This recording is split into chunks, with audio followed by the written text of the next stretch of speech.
Dios te bendiga, Dios te guarde, mi amado. Espero que te encuentres muy bien, gozoso, ya en la última lección de este cuarto trimestre para el año 2025, lecciones de Josué acerca de la fe. La última lección tiene como título Elijan hoy. Hoy vamos a estudiar la lección que tiene por título ¿Estuviste allí? Domingo 21 de diciembre. Entonces vamos a orar. Señor Dios y Padre nuestro que estás en los cielos, toda la honra, toda la gloria y toda la alabanza es solamente para ti. Oh Dios, te damos las gracias por tu bondad, por tu misericordia y por tu amor. Te pedimos perdón, oh Dios, por nuestros pecados y clamamos para que nos limpies también de toda maldad. Tómanos como enteramente tuyos, para que así puedas instruirnos cabalmente en tu palabra, Señor. Lo necesitamos, instrúyenos, sé tú nuestro maestro el día de hoy y graba esta palabra en nuestra mente y corazón. Oración que hacemos en el poder y en el nombre de Jesús. Amén y amén. Estuviste allí. Cuando nosotros leemos Josué, el capítulo 24, los primeros 13 versículos, vemos que Josué hizo una reunión en Siquén. Siquén es el lugar donde Abraham había llegado por primera vez cuando salió ya de Harán, cuando llegó a Canaán. ¿Okay? Parece un trabalenguas. Abraham salió de Harán, llegó a Canaán y el primer lugar donde habitó fue Siquén. ¿Okay? Entonces aquí fue donde Josué hace esta reunión, o sea que ya el pueblo había estado allí.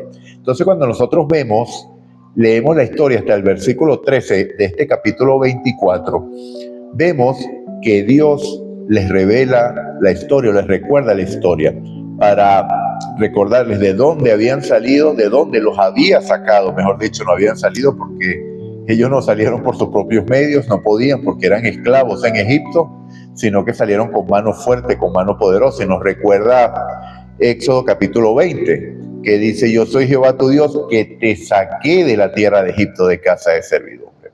Igualmente el capítulo 19 del Éxodo, que vosotros viste cómo lo que hice en Egipto y cómo os traje aquí en alas de águila.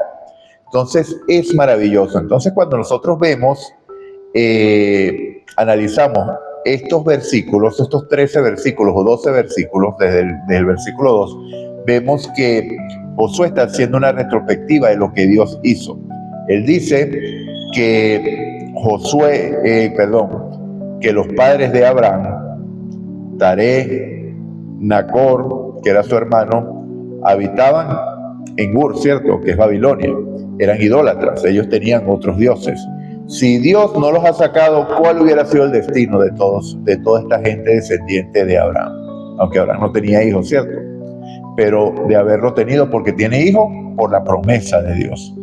Pero sus padres salieron de una nación idólatra. Entonces significa que Abraham también adoraba a estos dioses, seguramente, porque ¿qué es lo que hacen los hijos? Lo que aprendieron de sus padres. Si Taré era idólatra, ¿qué podría haber sido Abraham? Idólatra también. Pero él no se quedó allí, sino que él escuchó la voz de Dios y salió. Luego en Génesis capítulo 15, Dios dice: yo te saqué de Ur de los Caldeos. O sea, con el llamado que Dios le hizo, Dios lo sacó. Igualmente con usted y conmigo, porque nosotros vivíamos en diferentes situaciones, pero el constante llamado de amor de Dios es Dios que nos sacó de allí. No es que tú saliste, no es que tú aceptaste a Dios, es Dios que te buscó. Dios llegó a donde tú estabas, Dios llegó a donde yo estaba y de allí nos sacó. Así sucedió también con Abraham. Entonces, una vez allí, le dice a Abraham que salgan de allí, cumple la promesa con Abraham, les da a Isaac como hijo, a Isaac le da a Jacob y le da a Esaú. Esaú sabemos que fue profano, no heredó, también tuvo príncipes como hijos, pero ya no del linaje de Dios, sino se podría decir enemigos de Dios, ¿sí? Pero con Jacob se fue a Egipto. Y entonces aquí se inicia la historia. Entonces vieron como yo te saqué. Después vieron como los egipcios los persiguieron. Y cuando clamaron a mí, yo puse oscuridad para que no te alcanzara. Después yo te abrí el mar rojo. Después yo saqué agua de la roca. Después yo les di el maná, o sea, toda la historia, ¿sí? Toda la historia del Éxodo, resumida allí, encapsulada allí. Luego llegó Balaam, yo no quise que te maldijeras, sino que puse en sus bocas bendición. Entonces así dice. Vemos entonces que es un relato que tiene como centro es a Dios. ¿Y qué es Israel? Aquel que recibe las promesas. ¿Sí? Entonces, la semana pasada acabamos de estudiar que Dios es fiel. Hoy vamos a estudiar que elija. O sea, porque a pesar, cuando nosotros estudiamos Hebreos capítulo 6, vemos que Dios se mantiene fiel a las promesas. Y cuando leemos 2 de Timoteo 2:13 también, que aunque nosotros seamos infieles, Él permanece fiel porque Él no se puede negar a sí mismo, lo mismo que dice Hebreos. Entonces, vemos que las promesas fueran cumplidas y Dios es el que realiza la obra. Pero, así como Dios te busca, así como Dios buscó a Abraham, así como Dios te buscó a ti, tú debiste decidir aceptar el llamado de Dios o rechazar el llamado de Dios. ¿Recibió el faraón un llamado de Dios? Por supuesto que sí. Deja ir a mi pueblo para que me adore en el desierto. ¿Cuál fue la respuesta del faraón? ¿Y quién es Jehová para que yo deje ir al pueblo? Entonces, la invitación que Dios le hizo al faraón fue rechazada de plano y por eso fue que recibieron las plagas, por eso fue que sucedió todo en Egipto, porque Dios tenía una meta, cumplir la promesa dada a Abraham, que dijo, después de 400 años, yo sacaré al pueblo de aquí y el pueblo que los oprimió le dará gran riqueza. Entonces vemos cómo su palabra es fiel, su palabra es verdadera y siempre tiene un cumplimiento. ¿Ok? Entonces, bueno, ¿qué podemos resaltar de aquí? El discurso del Señor alterna 5 veces los pronombres ustedes y ellos, los padres o antepasados. Los padres de esta generación de Siquén son tratados como uno solo. Josué intenta demostrar lo que Moisés ya había afirmado en Deuteronomio 5:3, que el Señor instituyó un pacto, no instituyó solo un pacto con los padres, sino porque el pacto que Dios instituye o Dios quería instituir es un pacto eterno establecido desde antes de la fundación del mundo. Pero para ellos en específico, que tenían una constitución, ¿cierto? Que ya lo venimos estudiando desde hace rato, leyes que debían cumplir en la tierra para que siguieran existiendo como nación, era una ley que debía mantenerse por las generaciones. Entonces todos debían conocer lo que había sucedido. Recuerden que hace 2 semanas estudiamos la resolución de conflictos, de cómo la tribu de Rubén, la tribu de Gad y la media tribu de Manasés levantaron un altar para que cuando los hijos del otro lado del Jordán le preguntaran, los que estaban de este lado, a Rubén, a Gad y Manasés y media de Manasés, que por qué iban para allá a adorar al templo si ellos vivían del otro lado del río. Ese altar fue un recordatorio de que eran parte del mismo pueblo. ¿Sí? Entonces, vemos aquí que ellos debían pasar de generación en generación el conocimiento de Dios. Para adorar a Dios, para vivir bajo el gobierno de Dios y pudieran permanecer en la tierra, como promesa cumpliendo las leyes del Señor. Entonces, estuviste allí.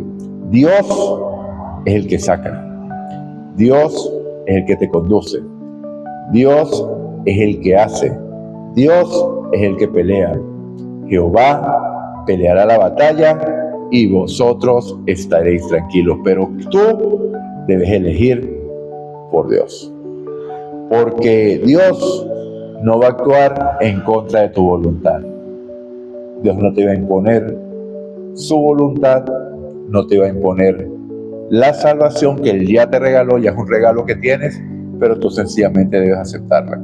Si no la aceptas, estás fuera del pacto. Si la aceptas, ya eres parte del pueblo de Dios. Entonces, si no lo has hecho aún, ¿qué estás esperando? ¿Ok? ¿Qué estás esperando? El tiempo es muy corto, amado. Ya te lo he dicho con anterioridad. Si estás en alguna parte del mundo que no conoces a ningún adventista, escríbeme en los comentarios y yo te pongo en contacto con un hermano que vive en tu ciudad. La iglesia adventista está en todos los países, en casi todos los países del mundo. ¿Ok? Entonces, hay mucha probabilidad que en la ciudad donde usted vive o cerca de donde usted vive haya una iglesia adventista. Bueno, mi amado, Dios te bendiga, Dios te guarde. Vamos a orar. Vamos a hacer una pregunta aquí primero. ¿De qué manera podemos tener como iglesia una percepción más clara de nuestra responsabilidad colectiva? Es decir, captar la idea de que lo que hacemos repercute en todos los miembros de la iglesia. Que ya lo hemos estudiado, lo vimos con Acán. Lo vemos que cuando hay pecado, los planes de Dios no prosperan, porque los planes de la iglesia con Dios no prosperan, porque Dios no habita en un pueblo pecador. No puede. Él no puede negarse a sí mismo. Entonces, a pesar de que Él procura proteger, a pesar de que Él procura seguir, es algo que le impide tener una comunión, porque el pecado separa, nos separa de Dios. Dios te bendiga, Dios te guarde. Ahora sí vamos a orar. Señor y Dios de los cielos, toda la honra y toda la gloria es tuya. Gracias te damos, oh Padre, porque tú siempre cumples tus promesas, Señor, y eres el que nos ha sacado, eres el que nos ha cuidado, eres el que nos ha guiado, eres el que nos ha llevado, eres el que nos traes y nos lleva. Estamos vivos y respirando en este momento solo por el afecto de tu voluntad, oh Dios, y te lo agradecemos. Te pedimos perdón por nuestros pecados, porque esto es algo que solamente tú puedes hacer, pero también puedes limpiarnos de toda maldad, porque tú lo que llamas santificas, tú preparas a los que llamas. Y en el nombre de Jesús, amén y amén. Dios te bendiga, Dios te guarde. Recuerda, si escuchas hoy su voz, no endurezcas tu corazón como en la provocación. Maranata, Cristo viene.